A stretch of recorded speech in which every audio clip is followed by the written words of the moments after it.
Good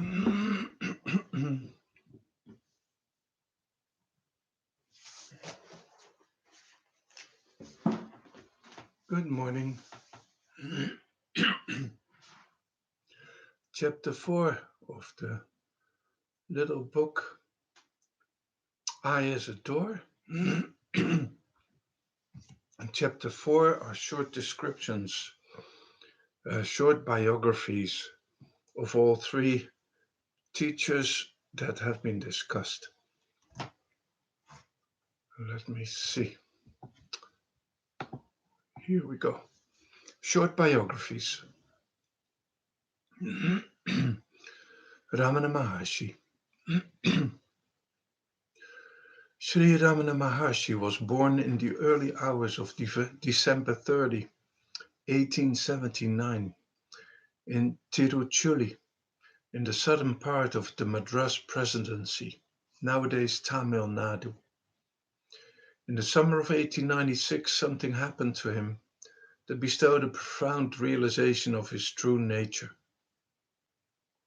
Within a sudden mortal fear, which he courageously allowed to be, he discovered a decisiveness about his true identity, and with that, the true meaning of the word I. Later on, he described this as, quote, "With the death of this body, am I dead? Is the body I? This body is silent and inert, but I feel the full force of my personality and even the sound I within myself, apart from the body. I was something very real, the only real thing in that state, and all the conscious activity that was connected with my body was centered on that.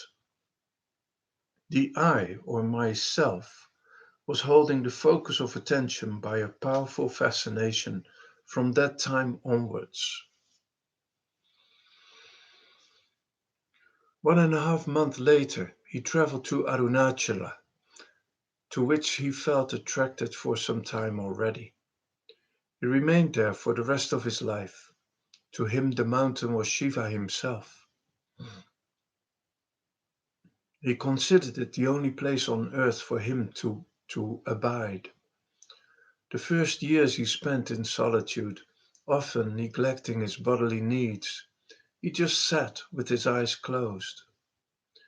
As the years passed by people, as the years passed, people came to him for advice. Some of them brought books and asked him questions about their content.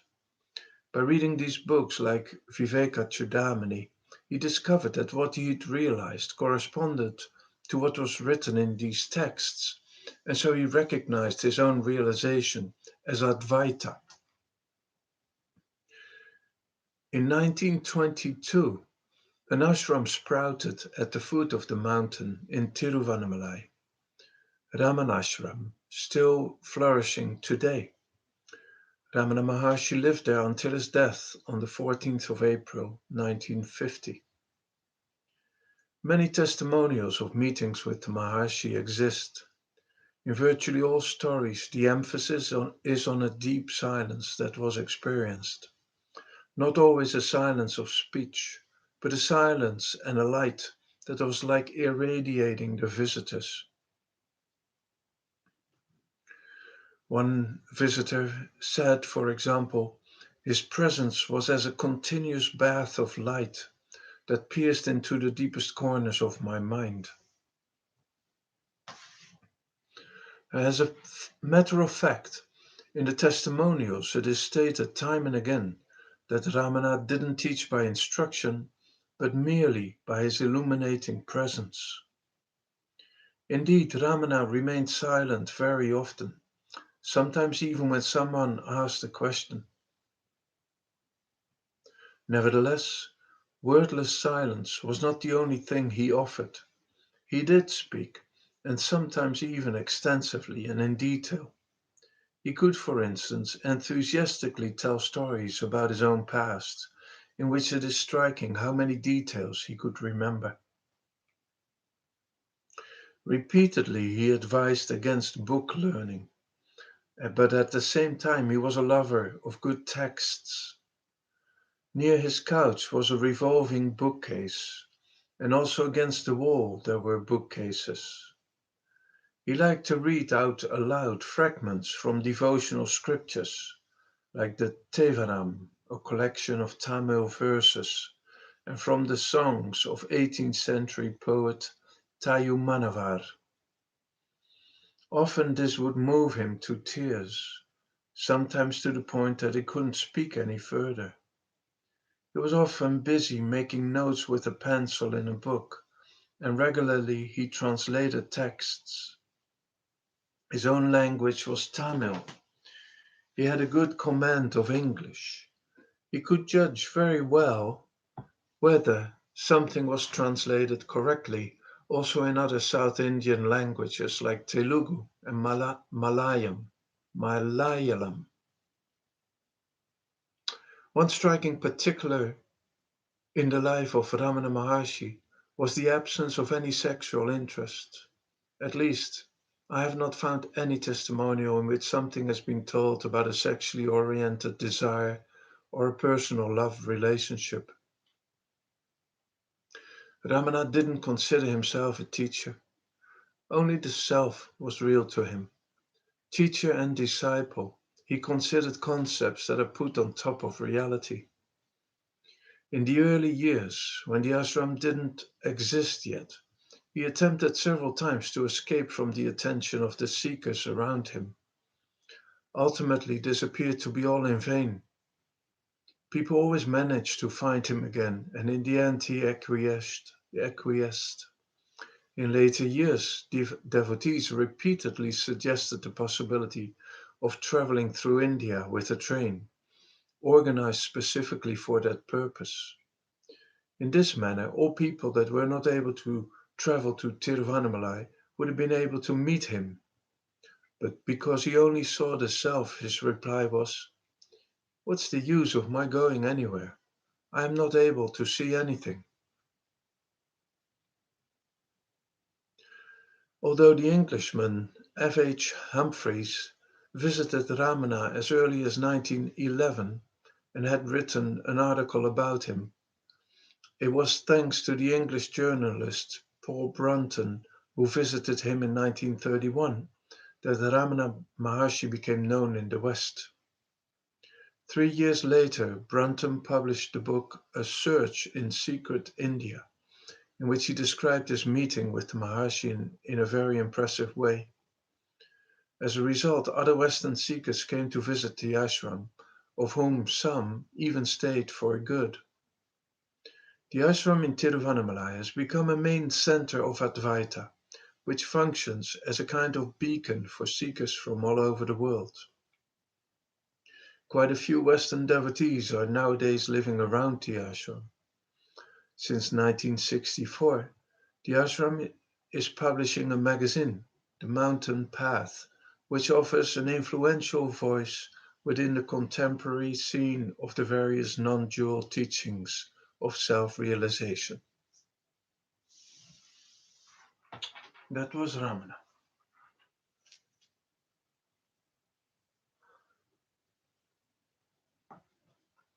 Then Atmananda, Krishna Menon. Sri P. Krishna Menon was born on December 8, 1883, in Piringara, near Tiruvalla, in Travancore, in today's Kerala. After completing a study of law, he became a government advocate, an inspector, and district superintendent of police. He once said that in his early life he prayed at length to encounter a Sadguru, a teacher in the true sense of the word. One day in 1919, he met such a teacher, Swami Yogananda, one Swami Yogananda who lived in Calcutta. They met during the course of one night only. Krishna Menon was particularly touched by the utmost humility of this teacher. He later stated, "It paralyzed my ego."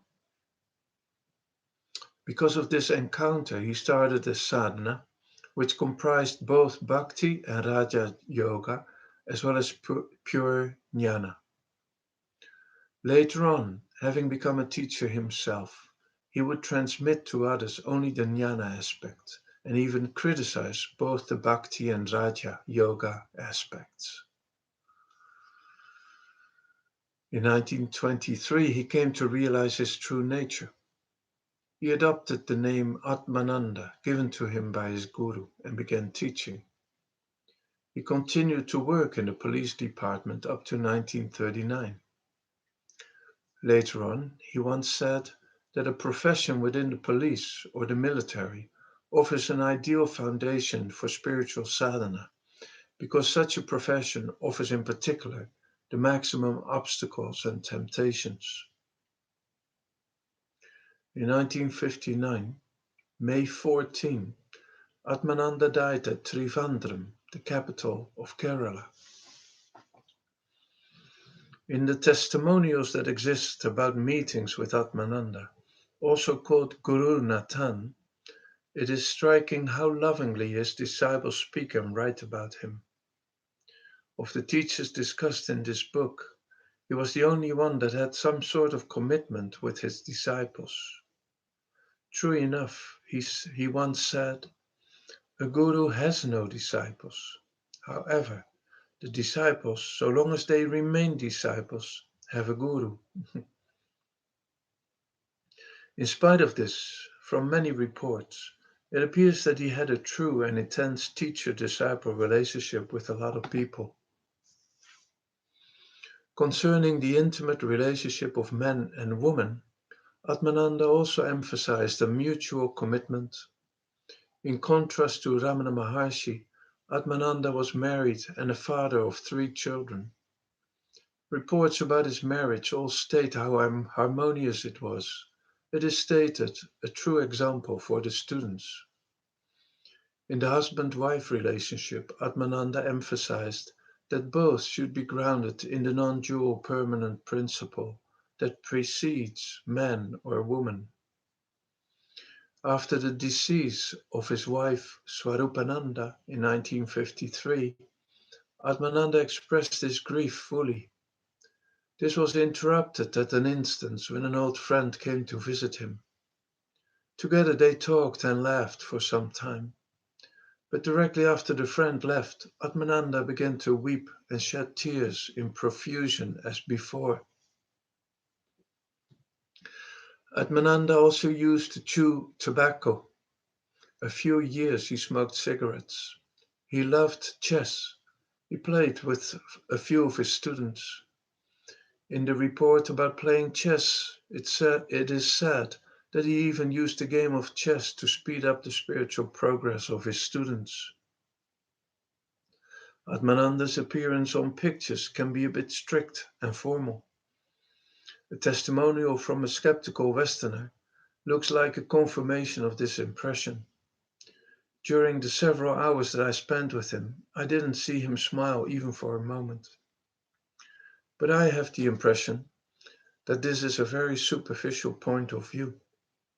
All reports from disciples point to his total love and dedication.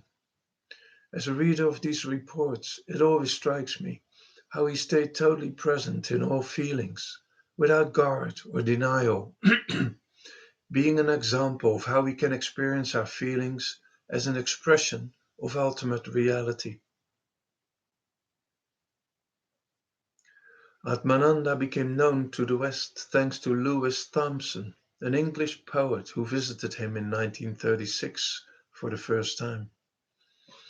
Over the years, Atmananda's style of teaching appeared to be very appealing to Western intellectuals and writers such as Joseph Campbell, Julian Huxley, Paul Brunton, and Arthur Koestler. Of the 3 teachers discussed here, Atmananda was the only one who paid a visit to the West. Among others, he visited London and Paris in 1950. Of the 3 teachers, he was also the only one who did occasionally use the English language in his teaching. One of the ways by which Atmananda's approach became known in the West was through the book The Nature of Man According to Vedanta by John Levy. He was an English pupil of Atmananda who had stayed regularly with him. Levy rephrased Atmananda's specific approach in a somewhat more Western style, yet he did retain Atmananda's particular and unique way of dealing with this logic. I got to know of Atmananda in the 80s while being a pupil of the late Alexander Smith, a Dutchman who had been a pupil of Atmananda's pupil Walter Keers. Alexander gave me a copy of two small books by Atmananda, Atma Darshan and Atma Nivritti. These books are Atmananda's brief summary of his teachings. They've been written in his mother tongue, Malayalam, and translated into English by himself. For 2 years, Alexander Smith thoroughly dealt with these books in weekly meetings.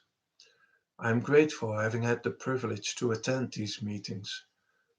Owing to this opportunity, I became familiar with Atmananda's specific approach. End of Atmananda's biography.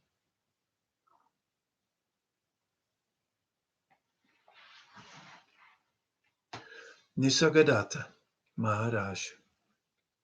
Sri Nisargadatta Maharaj was born on the 17th of April 1897 in Bombay. This day was celebrated as the birthday of Hanuman, the utterly devoted monkey from the Ramayana, who is revered like a deity. For this reason, Nisargadatta's parents gave him the name Maruti, which is one of the names of Hanuman. He grew up in Kandalgan, a village in the Ratnagiri district in the south of today's Maharashtra. In those days, he was mainly engaged with tending cattle and running errands. When he reached the age of about 18, he returned to Bombay. At first, he traveled regularly back and forth between the city and the countryside, but from 1920 onwards, he stayed in Bombay and started to keep a shop in which he sold bidis, Indian handmade cigarettes. In 1933, he met his teacher, Sri Sita Rameshwar Maharaj, who belonged to the Navnat tradition. The form of this tradition as being transmitted originally to Sita Rameshwar by his guru Bausaheb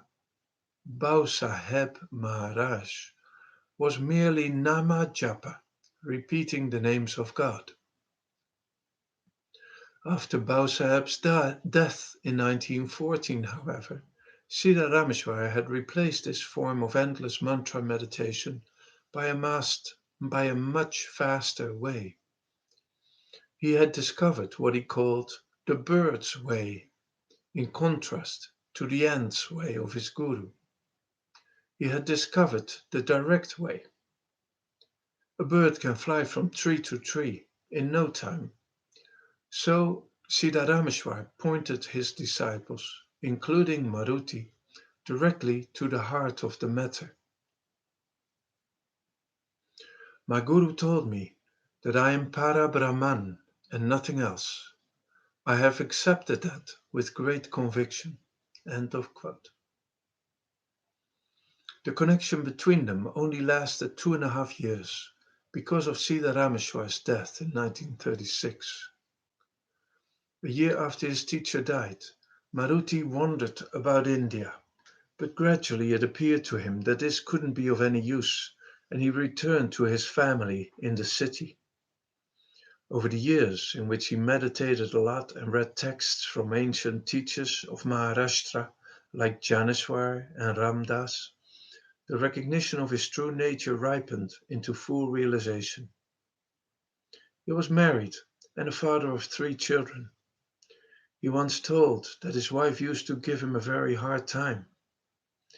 In the 40s, his wife died, and later he commented on the proposed opportunity to marry again.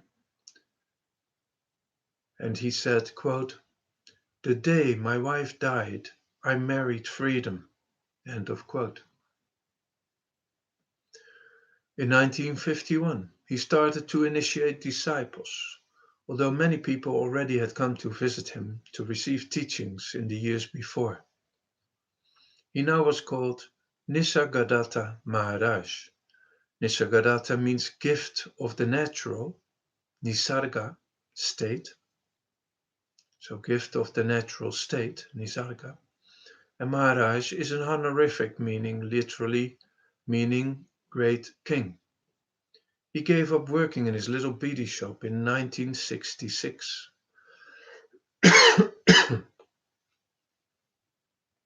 In later years, he always showed an ambiguous attitude towards tradition. On the one hand, he emphasized that all tradition is worthless because only the present experience counts. The I am does not have a history. But on the other hand, he regularly paid homage to the places of memorial of the teachers from his own tradition in the border region of South Maharashtra and North Karnataka. As far as I know, these were the only journeys he made.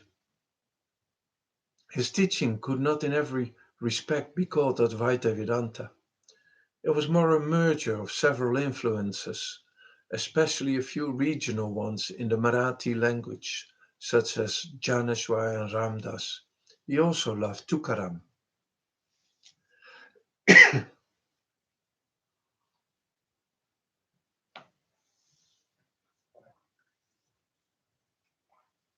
Sri Nisargadatta Maharaj died in Bombay on the 8th of September 1981. And I happened to be just on my way, I'm just saying this, I was on my way to visit him because was the first time I was in India. I was in the train to Bombay and go visit him when somebody on the train told me he had just died like two days before. So I never had the good fortune of meeting him. So he died in 1981. Several testimonials exist about meetings with Maharaj. There also exist a few film recordings available on video and the internet, through which one can feel the power of his presence, even in this fashion. Everything points to him being hot-tempered, and he made no attempts to conceal it, that's for sure. In terms of the well-known three qualities, the gunas, by which Ramana Maharshi could be called a classic example of sattva, clarity and quietude, one could call Maharaj's appearance a manifestation of rajas, energy and excitement. Yet in essence, there was no difference between the teachings of Maharaj and the Maharshi. Occasionally, Maharaj did mention a difference, but that only pertained to the appearance. Quote, the jnanis will have different ways of expressing. Ramana Maharshi used to wear only a loincloth, just washed, not ironed. But here, I would like to see that there are no wrinkles, very neat. I quarrel with my people if they don't keep these utensils in proper and clean order. Suppose this towel is left unwashed, then I will play hell with whoever is responsible. All the dirt which is not the towel should be removed. All the dirt which is not the towel should be removed. End of quote. According to Marathi-speaking witnesses, Maharaj often spoke in a manner that sounded a bit vulgar to civilized people. A lot of his statements contained obscene expressions, and occasionally he told dirty jokes, with which the Indian translators found too embarrassing to translate into English. Some of the visitors experienced the treatment they got as completely puzzling. Sometimes one hears about people who were denied entrance without any explanation. His way of looking was once described as, his eyes looked like headlights. He looked right through you because he himself had nothing to hide or defend. Many elements of his approach to visitors and devotees showed similarities of what in the West until then was only heard or read about Zen masters. Unpredictably and forcefully, but at the same time very lovingly, did Maharaj drag people out of their defense and virtual safety. Nisargadatta became known in the West by the book I Am that was translated and edited by the Pole Maurice Friedman. Maurice had visited Ramana Maharshi in 1935, and after that Swami Ramdas, who initiated him as a sannyasi. Subsequently, he associated with J. Krishnamurti and Mahatma Gandhi. Maurice had made a compilation of some of Ramana's answers to questions, which was published in 1939 as Maharshi's Gospel. His compilation I Am That appeared in 1973. I became familiar with the approach of Nisargadatta Maharaj, also thanks to my teacher Alexander Smith, a disciple of Nisargadatta Maharaj. Like Walter Kears, his first teacher, he did visit Maharaj several times. Alexander, whose meetings I attended for 3 years, did put the same emphasis on undermining all concepts. In my opinion, he transmitted the same essence as Nisargadatta did, so that in a way one could speak of a Dutch lineage of Nisargadatta Maharaj. I feel myself being embedded in this lineage. End of Nisargadatta's biography. So this is the end already of this little book, I Isidore. If you are Dutch, and uh, I highly recommend to buy the Dutch little book, Ik is een deur, because Philip is a master with just finding in the Dutch language exactly the right words that very much express the very essence of what he is trying to say.